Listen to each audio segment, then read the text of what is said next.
የዛሬው መልእክት አዲስ አረብ ሀገር ለምትመጡ እህቶች ነው። አዲስ አረብ ሀገር ለምትመጡ እህቶች ነው ይሄን መልእክቴን የማስተላልፈው። አንዳንዴ በሩቅ ወይም በፎቶ ወይም በወሬ በቃ በምናያቸው ነገሮች ነገሩ ቀለል አድርገን ማሰብ የለብንም። ነገሮችን እንደ ትንሽ ነገር አድርገን ማሰብ የለብንም። በተለይ በዚህ ዘመን የምንሰደድ እህቶች ሰላም ሰላም፣ ውድና የተከበራችሁ የኔ የዩቲዩብ ቻናል ቤተሰቦች እንዴት ናችሁ? እኔ በጣም ደህና ነኝ። በያላችሁበት የዓለም ዳርቻ ሰላማችሁ በዚህ ተረፍርፍ ይበልልኝ።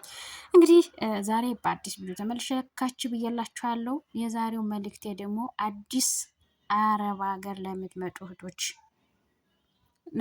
ነባሮች ነን። ይኸው ብዙ ጊዜ በተለይ አረብ ሀገርን የቀመሰች ሴት ምንም ቢሆን መኖር ማለት ወስና ለመኖር በጣም ነው የሚከብዳት። አሁን አረብ ሀገር ኑረው የራሳቸውን ህይወት እየኖሩ ያሉት በጣም በጣት የሚቆጠሩ ናቸው። በጣም ማለት ነው። የተወሰኑት አግብተው ወልደው ልጃቸውን ለቤተሰብ ሰጥተው ልጃቸውን ለባላቸው ሰጥተው ተመልሰው አረብ ሀገር እየመጡ ነው። ግማሾቻቸው ደግሞ አብዛኞች ማለት ይቻላል ይሄዳሉ፣ በወሩ ተመልሰው ይመጣሉ። ይሄዳሉ፣ በሁለት ወር ተመልሰው ይመጣሉ። ይሄዳሉ፣ በስድስት ወር ተመልሰው ይመጣሉ። ይሄዳሉ። መቼ ነው የራሳችን ህይወት የምንኖረው? ዓለም 9 ናት።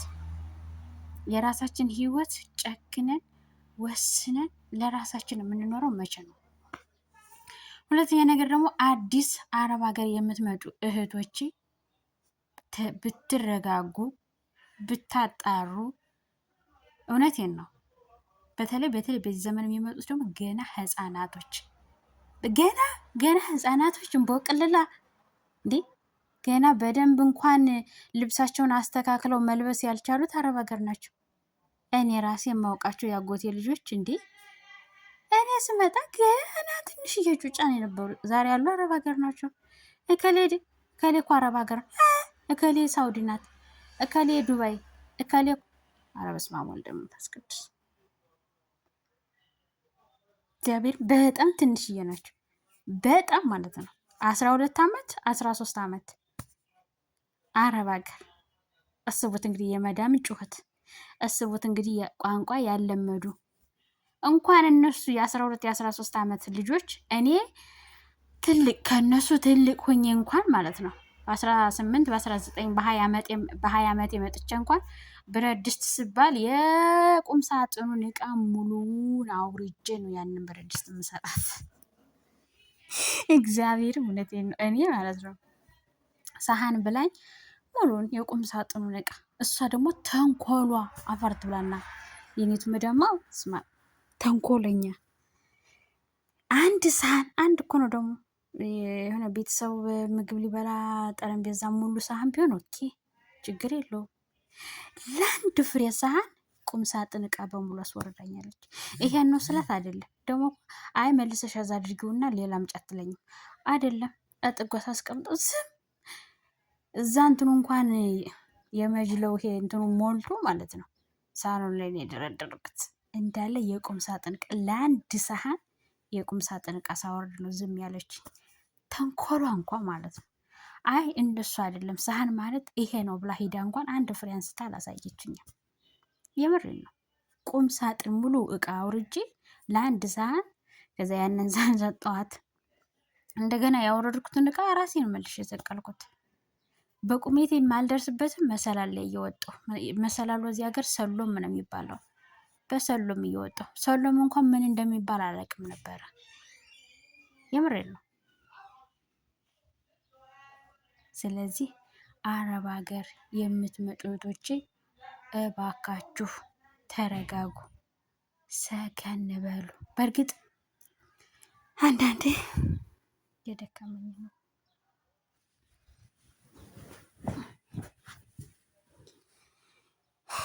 አንዳንዴ ማለት ነው። አልፈርድባችሁ። ሀገራችን ላይ የሆነ ያለው ነገር በጣም ነው የሚያስጠላው። የድሃ ልጅ እንደ ልቡ ሰርቶ አይበላም። የድሃ ልጅ እንደ ልቡ ወጥቶ አይገባም።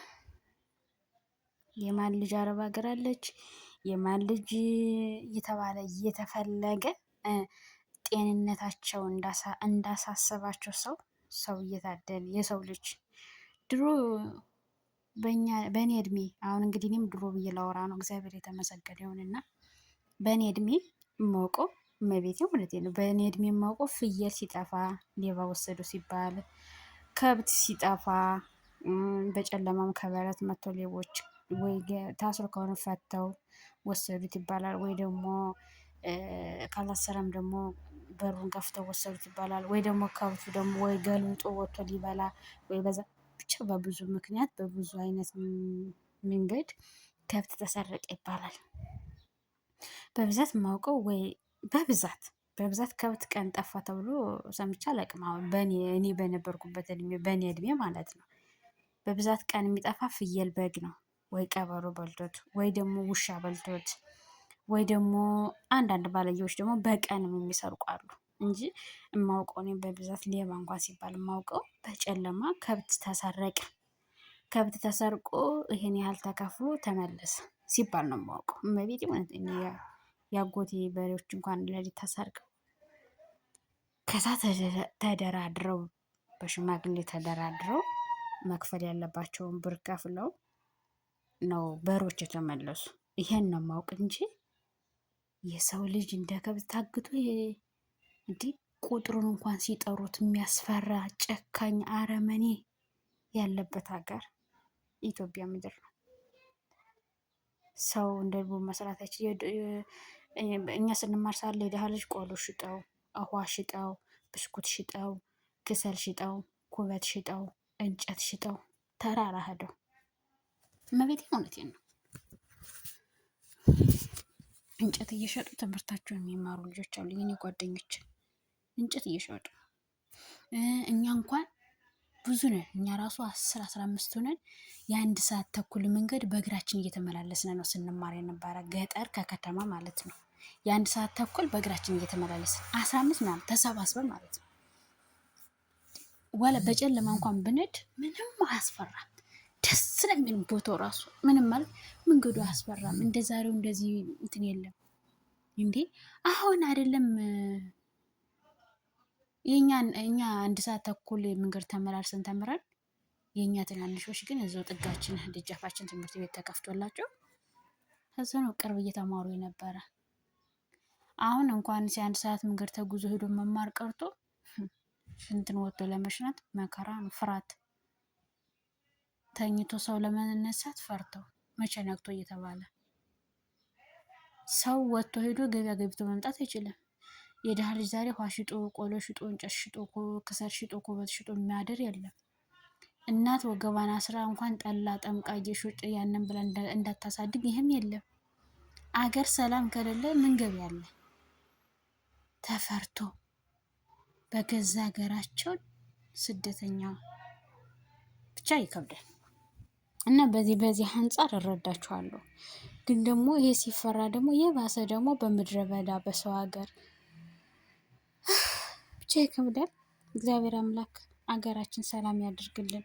ዋናው ነገር አሁን ህፃናቶች አረብ ሀገር ተሰደዱ፣ ትንሾቹ በበረሃ እንግዲህ በተለይ ደግሞ የዚህ ዘመን ደላላ ደግሞ ጭራሽ አጣድፈው ብራቸውን ይቀበላሉ። ሲፈልጉ በበረሃ ይልኳቸዋል፣ ሲፈልጉ በባህር ይልኳቸዋል፣ ሲፈልጉ ደግሞ አሽገው ያስቀምጧቸዋል። ግን ኢትዮጵያ ላይ እየሆነ ያለው ነገር በጣም ነው የሚያስጠላ። በጣም ወይ እንደ ሰው በዛ በአገሩ እዛው ሀገራቸው ላይ ተምረው ስራቸው እናት አባታቸውን እየታዘዙ ወይ ስራቸውን ትምህርታቸውን አልተማሩ ወይ ደግሞ አረብ ሀገር ደግሞ ሲሰደዱ በስነ ስርዓት እንደ ማንኛውም ሰው የከፈሉትን ከፍለው በስነ ስርዓት ተልከው ወይ ብቻ አላቅም። በጣም ነው የሚከብዱ እመቤቴን በጣም ማለት ነው አሁን ያለው ነገር። እነሱም ደግሞ ተረጋጉ እስኪ ቁጭ በሉ አሁን እስኪ ስትያቸው ደግሞ አይሰሙም። በነገራችን ላይ በዚህ ጊዜ የሚሰማ የለም። የራስሽን እዛ እየዘነጥሽ ነው የሚሉን። እየተንገበገብኩ እንጂ ምን ዝነጣ ነው? አሁን ዛሬ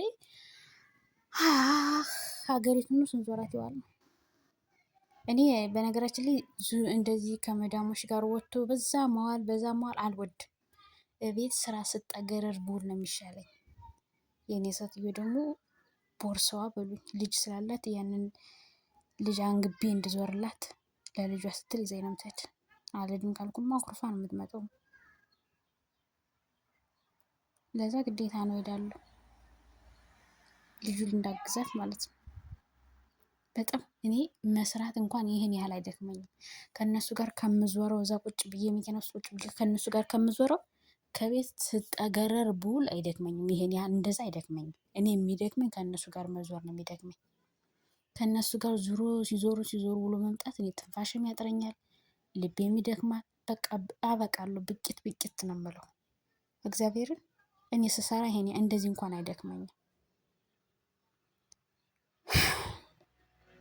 እና እንደዚህ ነው የሚኖረው የአረብ ሀገር ሴት እንደሚኖረው። ይሄን ግን የሚረዱ መድኃኒዓለም ብቻ ነው። ይሄን የምትረዳኝ ወላዲት አምላክ አምላክ ብቻ ናት። ሰው አይረዳም። እነዚህ ከማለት ነው ማንም አይረዳን ነው።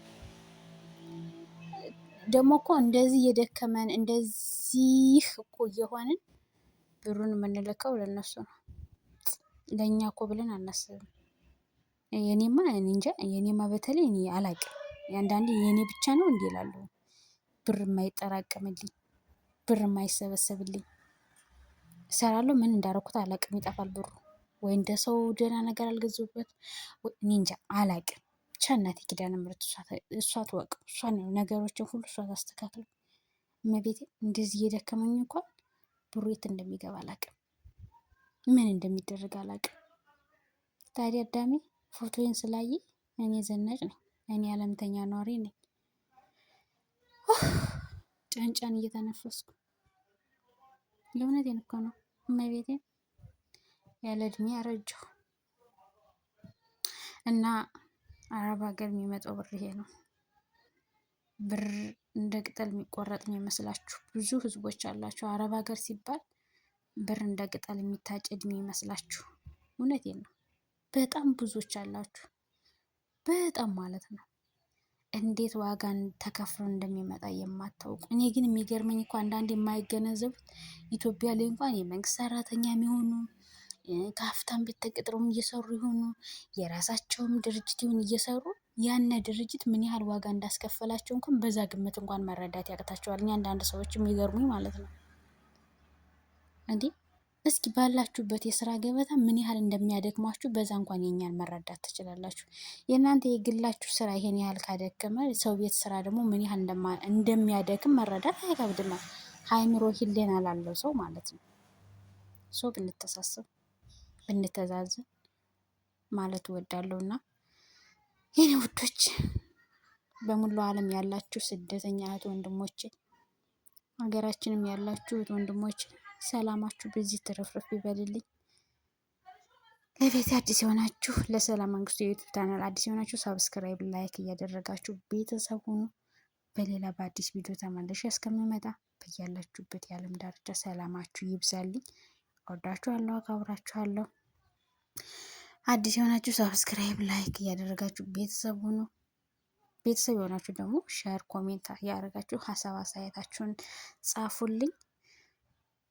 ማስተካከል ያለብኝ ነገር እንደዚህ አስተካክል፣ እንደዚህ አድርግ እያላችሁ ማበረቻቻ ጻፉልኝ። እወዳችኋለሁ፣ አከብራችኋለሁ። በያላችሁበት የዓለም ዳርቻ ሰላማችሁ ይብዛልን፣ ሰላማችን ይብዛልን፣ አገራችንን ሰላም ያደርግልን፣ ቤተሰቦቻችንን በያሉበት ይጠብቅልን። የድንግል ማርያም ልጅ አማኑኤል አባቴ ለእናት ሀገራችንም ሰላምን፣ ፍቅርን፣ አንድነትን ይስጠን። መተዛዘንን፣ መተሳሰብን እግዚአብሔር አምላክ ያድለን። የእውነት መተሳሰብን መረዳዳትን የመሰለ የለምና መተሳሰብን መረዳዳትን እግዚአብሔር አምላክ ያድለን። በያላችሁበት ሰላማችሁ ይብዛልኝ። እወዳችኋለሁ። አዲስ የሆናችሁ ሳብስክራይብ፣ ላይክ እያደረጋችሁ ቤተሰብ ሁኑ።